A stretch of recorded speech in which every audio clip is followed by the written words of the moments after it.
కన్నీళ్లు మంత్రుల కుటుంబాలకే కాదండి, మా ఊరు ప్రజలకు కూడా ఉంటాయి, మా ఆడవాళ్లకు కూడా ఉంటాయి.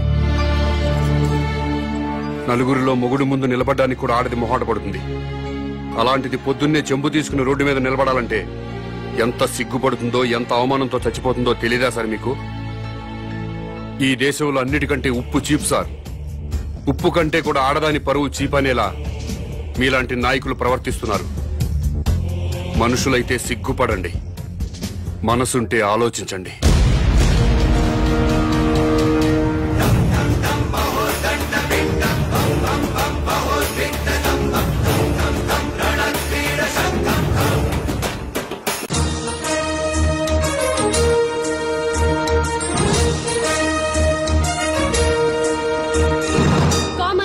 ప్రతిపక్ష నాయకుడు విరుచుకుపడ్డారు. మంత్రి గారి కుటుంబాన్ని అవమానించడం అమానుషమంటూ నిప్పులు చెరిగారు. ప్రతిపక్ష నాయకుడి మాటల్ని లైవ్ లో చూద్దాం. అవునండి, మంత్రి తప్పు చేస్తారు, మీ ఇష్టం వచ్చినట్టు ప్రవర్తిస్తారా? మంత్రి ఫ్యామిలీ ఏం పాపం చేసింది? వాళ్ళని రోడ్డు ఎక్కి అవమానిస్తారా? బాత్రూమ్ తాళాలు వేస్తారా? ఆ గవర్నమెంట్ తప్పు చేయదా? తప్పు చేస్తే అసెంబ్లీకి తాళాలు వేస్తున్నారా? సెక్రటరీ తాళాలు వేస్తారా? అలా మాట్లాడితే కుదరదు. కామన్ మ్యాన్ ని లైన్ లోకి వచ్చి మాట్లాడమనండి.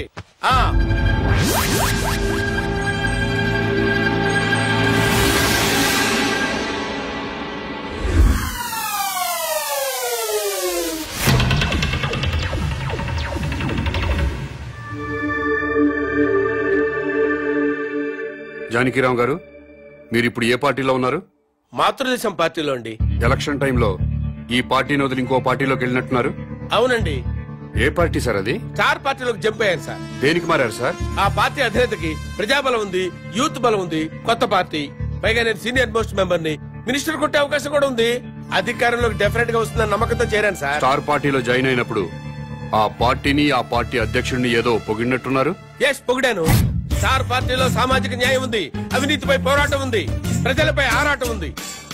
పార్టీ అధ్యక్షుడు నీతిమంతుడు. మాతృదేశం పార్టీ నుంచి బయటకు వచ్చినప్పుడు ఆ పార్టీని, ఆ పార్టీ అధ్యక్షుడిని ఏదో తిట్టినట్టున్నారు. తిట్టాను. మాతృదేశం అంతా వన్ మ్యాన్ షో సార్. అక్కడ ఆయన ఒక్కడే కింగ్ సార్. అందుకే బయటకు వచ్చాను సార్. సీనియర్లకు విలువ లేదు, జూనియర్లకు తావు లేదు, వెన్నుపోటు రాజకీయాలు. ఎలక్షన్ తర్వాత స్టార్ పార్టీ నుంచి ఎందుకు బయటకు వచ్చారు సార్? ఎలక్షన్స్ జరిగినాయి, పార్టీ పోయింది, గ్లామర్ పోయింది, ఇంకక్కడుండి మేము చేసేదే ఉంది. అందుకనే స్వగృహ ఆపరేషన్ తో మాతృదేశంలో చేరిపోయాం. స్టార్ పార్టీ నుంచి బయటకు వచ్చినప్పుడు ఆ పార్టీని, ఆ పార్టీ అధ్యక్షుడిని ఏదో తిట్టినట్టున్నారు. తిట్టేశా. స్టార్ పార్టీ అధ్యక్షుడు అవినీతి పరుడు, కులం పిచ్చి, వర్గం పిచ్చి, పార్టీ టికెట్లు అమ్ముకున్నారు. నిజంగా స్టార్ పార్టీ అధ్యక్షుడికి కులపిచ్చి ఉందా సార్? లేదు సార్. డబ్బులు తీసుకుని ఎమ్మెల్యే టికెట్లు అమ్ముకున్నారా సార్? లేదు లేదే. నిజంగా స్టార్ పార్టీ అధ్యక్షుడు అవినీతి పరుడా సార్? నో. మరి ఎందుకు సార్ స్టార్ పార్టీని, పార్టీ అధ్యక్షుడిని విమర్శించారు? మరి తిట్టకపోతే బయటికి ఎలా వస్తాను సార్? మళ్ళీ మాతృదేశం పార్టీలో జాయిన్ అయినప్పుడు ఆ పార్టీని ఏమని పొగిడారు సార్? మాతృదేశం పార్టీ నాకు రాజకీయ జన్మనిచ్చిన పార్టీ. ఆ పార్టీలో చేరితే మా అమ్మ కౌగిల్లో చేరినట్టుంటుంది, తిరిగి నా పుట్టింటికి వచ్చినట్టుంది. ఆ పార్టీ కోసం నా ప్రాణాలు ఇస్తా, ఆ పార్టీ కోసం రక్తం దారపోస్తా. మీరు ఇప్పటికే స్టేట్ లో ఉన్న అన్ని పార్టీలు మారారు. ఇలాంటి రాజకీయ నాయకుల్ని ప్రజలు ఏమనుకోరా సార్? ఏంటి సార్ జనం గురించి మాట్లాడతారు? వాళ్ళు ఏంటనుకున్నారు సార్? మందు పోయిస్తే ఓట్లేస్తారు సార్, డబ్బులు ఇస్తే ఓట్లేస్తారు సార్, క్యాస్ట్ ని బట్టి ఓట్లేస్తారు సార్. ఒక అభ్యర్థి గుణాన్ని బట్టి ఎవరైనా ఓట్లేస్తారా సార్? వెయ్యరు సార్ వాళ్ళు. అందుకే మేమేం చేసినా వాళ్ళు మమ్మల్ని తిట్టే హక్కు లేదు సార్. అది సార్ జరిగింది. ఏంటి సార్ జనాన్ని ఇలా అన్నాను, కోపం వచ్చిందా మీకు? నిజంగా జనం మంచోళ్ళు అయితే ఒక సిన్సియర్ అభ్యర్థిని ఎందుకోరు సార్? వాళ్ళు చేసేది తప్ప కదా సార్? వాళ్ళని ఎలా బాగు చేయాలని నేను ఆలోచిస్తున్నాను సార్. దాని గురించి ఆలోచిస్తున్నాను సార్ నేను.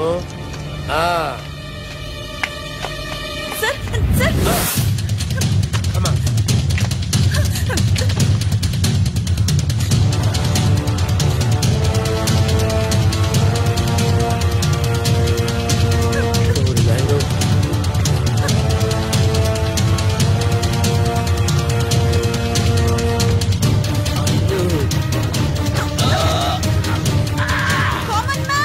ఇతను పారిపోతున్నాడు, రండి.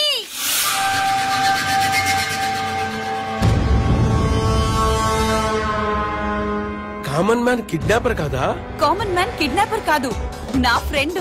ఇదంతా డ్రామా. డ్రామానా? కామన్ మ్యాన్ ప్రతిపక్ష నాయకుడిని కిడ్నాప్ చేసిన సంగతి మనకి తెలుసు. అయినా కామన్ మ్యాన్ సిటీలో దర్జాగా తిరుగుతున్నాడు. అరెస్ట్ చేయడం పక్కన పెడితే కనీసం కామన్ మ్యాన్ ని అడిగే సాహసం చేయలేకపోయింది ప్రభుత్వం.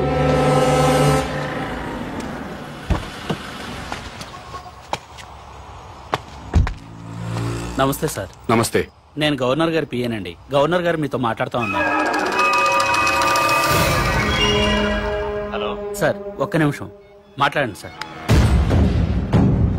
హలో బాబు, నువ్వు చేసే పనులన్నీ అభినందించదగ్గవే.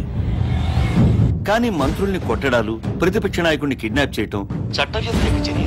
అలా కాకుండా సొసైటీ కోసం ఏం చేయదలుచుకున్నావో, ఎందుకు చేస్తున్నావో నాకు చెప్పు. నేను నీకు సహాయం చేస్తాను. మీరు నిజాయితీ పరులు సార్. తప్పకుండా మీ మాట వింటాను. మీతో పాటు ప్రజాప్రతినిధులందరినీ సమావేశపరచండి.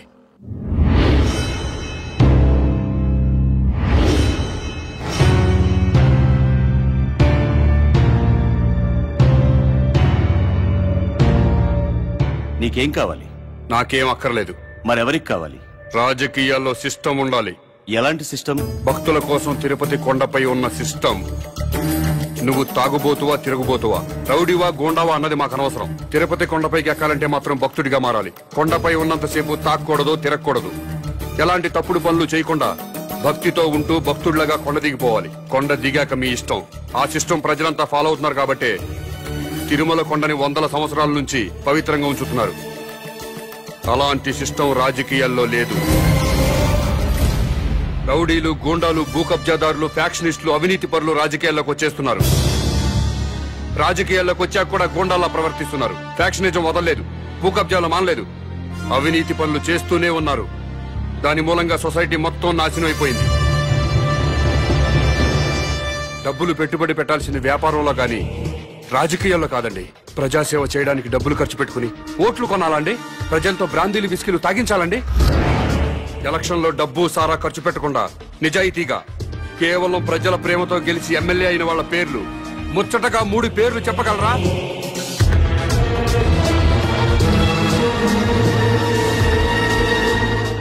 పది కోట్లు ఖర్చు పెట్టి ఎలక్షన్లో గెలుస్తున్నాడంటే రేపు 100 కోట్లు సంపాదించుకోవచ్చన్న వ్యాపార సూత్రం తప్పితే ప్రజాసేవ చేయడానికి కాదు. అందుకే రాజకీయాల్లో సిస్టమ్ ఉండాలి. ఎలాంటి సిస్టమ్ ఉంటే రాజకీయాలు బాగుపడతాయో నువ్వే చెప్పు. ఎలక్షన్లో ఎమ్మెల్యేగాను, ఎంపీగాను నిలబడ్డవాడు ఎలక్షన్ కమిషన్ ఆధ్వర్యంలో రాష్ట్ర రాజధానిలోనే ఉండాలి. నామినేషన్లు వేశాక ఓట్లు అడగడానికి ప్రజల మధ్యకి వెళ్లడానికి వీల్లేదు. ఇంటింటికి తిరగడానికి వీల్లేదు. పాదయాత్రలు, ఊరేగింపులు ఉండడానికి వీల్లేదు. మీటింగులు, స్పీచులు ఇవ్వడానికి వీల్లేదు. పార్టీ జెండాలు పట్టుకుని ఏ పార్టీ కార్యకర్త ప్రచారం చేయడానికి వీల్లేదు. ఎలక్షన్లో నిలబడ్డ పార్టీల గురించి, పార్టీ అభ్యర్థుల గురించి టీవీల ద్వారా, పత్రికల ద్వారా ప్రజలకు ఎలక్షన్ కమిషనే తెలియజేయాలి. అది చూసి జనం వాళ్ళకి నచ్చిన వాళ్ళకే ఓట్లేసుకుంటారు. మేము ప్రజల్లోకి వెళ్ళకపోతే మా పార్టీ సిద్ధాంతాలు ఓటర్లకు ఎలా తెలుస్తాయా? పాదయాత్రలు చేసుకుంటూ ఇల్లు తిరిగి ప్రచారాలు చేసుకోకపోతే మా పథకాలు, మా వాగ్దానాలు ప్రజల్లోకి ఎలా చొచ్చుకుపోతాయని. ఊరేగింపులు లేకుండా, మీటింగ్లు లేకుండా, కార్యకర్తలు జెండాలు పట్టుకోకుండా ఎలక్షన్ ఎలా చేస్తామండి? అసలు మేమే ఎమ్మెల్యే అభ్యర్థులమని జనానికి ఎలా తెలుస్తుంది? మీరు ఇల్లు తిరిగి ప్రచారం చేయకపోతే మీ పార్టీ సిద్ధాంతాలు ప్రజలకు తెలియవా? తెలీదు. ప్రభుత్వ ఆరోగ్యశ్రీ పథకం పెట్టింది. వైఎస్ఆర్ గారు ఇల్లు తిరిగి ప్రచారం చేశారు. ఆరోగ్యశ్రీ పథకం పెట్టామని టీవీల్లోనూ పత్రికల్లోనేగా ప్రకటించింది. ప్రజలందరికీ తెలియలేదా? ఆసుపత్రికి వచ్చి వైద్యం చేయించుకోవడం లేదా? ఎన్టీ రామారావు గారు 2 రూపాయలకే కిలో బియ్యం పథకం ప్రవేశపెట్టారు. 2 రూపాయలకే కిలో బియ్యం ఇస్తున్నామని ఇల్లు తిరిగి ప్రచారం చేశారా? పత్రికల్లోనేగా ప్రకటించారు. రాష్ట్రం మొత్తం తెలియలేదా? ప్రభుత్వ పథకాలన్నీ టీవీలు, పత్రికల ద్వారా ప్రజలకు తెలియంగా లేంది మీరే ఎలక్షన్లో నిలబెట్ట అభ్యర్థులని ప్రజలకి తెలియదా? ఆ సంగతి మీకు తెలియదా? తెలుసు. అయినా మీరు ఎలక్షన్లో జనం మీద పడతారు. ఎందుకంటే ఓట్ల కోసం డబ్బులు పంచాలి. జనానికి కులం పిచ్చి, మతం పిచ్చి ఎక్కించాలి. మీకు ఓట్లేరు అన్న వాళ్ళపై పోలీసు కేసు పెట్టి వేధించాలి. హత్య రాజకీయాలు చేయాలి. ప్రాణాలు తీయకుండా ప్రజాస్వామ్యాన్ని ఎన్నాళ్ళు హత్య చేస్తారు? ఆ హత్యల్లో ఎన్నాళ్ళు ప్రజల్ని భాగస్వాములను చేస్తారు?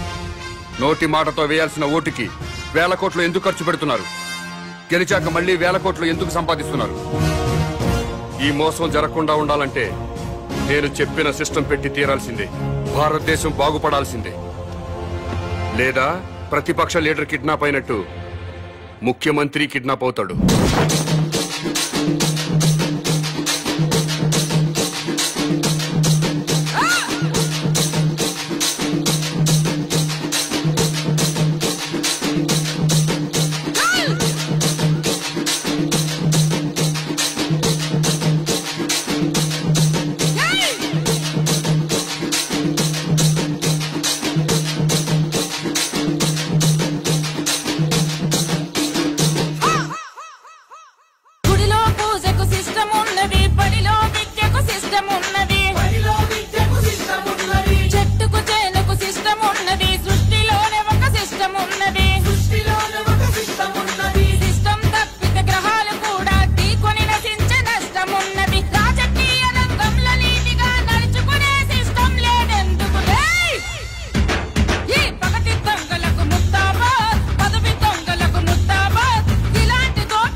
ముఖ్యమంత్రి గారి భార్య ఆరోగ్యం మరింత క్షీణించిందని ఆసుపత్రి వర్గాలు తెలియజేశాయి.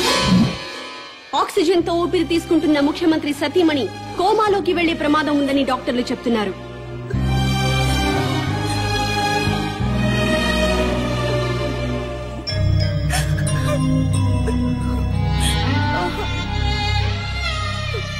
ఆశయం గొప్పదే, అమ్మా గొప్పదే.